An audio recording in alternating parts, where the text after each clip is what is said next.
DAC. DAC.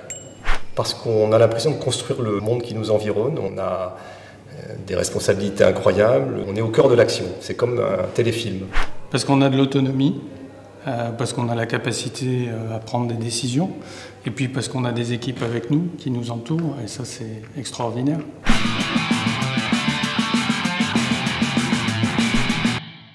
DAC. Complètement DAC. Et c'est les différents postes qui vous façonnent. Moi j'ai appris à chacun de mes postes, dans chacun des ministères dans lesquels j'étais. C'est ce qui fait de moi ce que je suis aujourd'hui. Puis je crois qu'on devient même DAC quand on a été nommé DAC en fait. Parce que quand on a été nommé DAC, on n'est pas encore tout à fait DAC et on se rend compte de combien c'est difficile et spécial comme métier et au centre de tellement plein de choses que c'est un apprentissage, sauf pour ceux qui ont déjà été DAC plein de fois. Mais ça, ils n'ont pas tous eu cette chance quand même.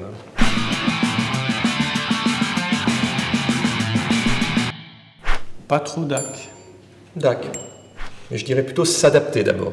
Et finalement, s'adapter, c'est déjà un début d'innovation parce qu'on est tous les jours quand même obligé de trouver des solutions pour que, à la fois, les choses qu'il faut faire et les choses qu'on a envie de faire puissent être mises en place et trouver ce temps et cette capacité d'impulsion alors qu'il y a tellement de choses qui nous portent à ne faire que ce qu'on nous demande, c'est déjà énorme, oui, donc innover, bien sûr. Oui.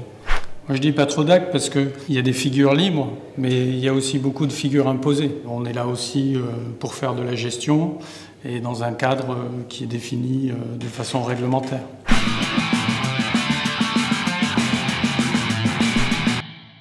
DAC. Pas DAC. Le DAC pour moi c'est celui qui décide, effectivement, c'est quelque chose qui est attendu par nos équipes. Après, décider c'est aussi construire la décision, mais c'est le construire avec ses équipes. Alors il m'a pris une partie de la réponse, donc oui, le DAC pour moi c'est d'abord celui qui réussit à faire tendre ses équipes vers une décision, mais surtout c'est celui qui apporte des éléments pour que les ministres puissent décider. C'est vrai qu'il y a une nécessité permanente finalement d'essayer de retraduire toutes les finalités et les enjeux de nos questions pour que effectivement ces questions puissent être bien décidées, entre guillemets.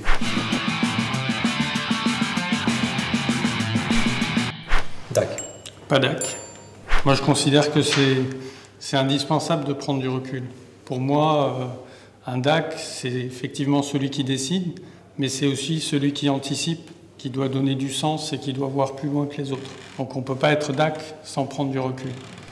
Alors moi je suis d'accord, mais j'ai répondu complètement à la question. C'est pourtant ça le plus difficile.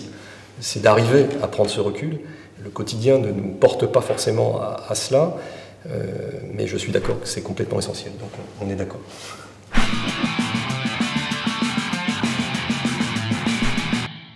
Pas DAC. Pas DAC. C'est pas une condition d'être le plus intelligent pour être DAC. Par contre, il faut savoir fédérer les forces et les compétences de toute l'équipe. Moi-même, je ne dirais pas qu'il ne faut pas viser l'intelligence, mais en tout cas, trop d'intelligence peut nuire. Moi, j'en connais qui ont peut-être une trop grande capacité à embrasser tellement de complexité qu'ils peuvent presque même la reproduire, et que quelquefois, finalement, des raisonnements aussi plus simples peuvent aider à trouver des solutions qui le sont tout autant.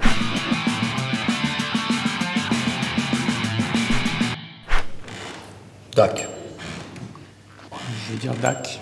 Non, mais on croise quand même des mauvais soldats et des mauvais chefs, et des bons soldats et des bons chefs. Tout l'art d'un bon chef, c'est aussi de savoir un peu tirer vers le haut ceux qui ne sont pas forcément les meilleurs au départ. Et que c'est vrai qu'il n'y a aucun mérite à tirer le meilleur de quelqu'un qui est très bon et d'améliorer un petit peu ce qu'il fait, mais il y a sans doute beaucoup plus de mérite à faire en sorte que ceux qui sont plutôt moins bien donnent un peu plus d'eux-mêmes.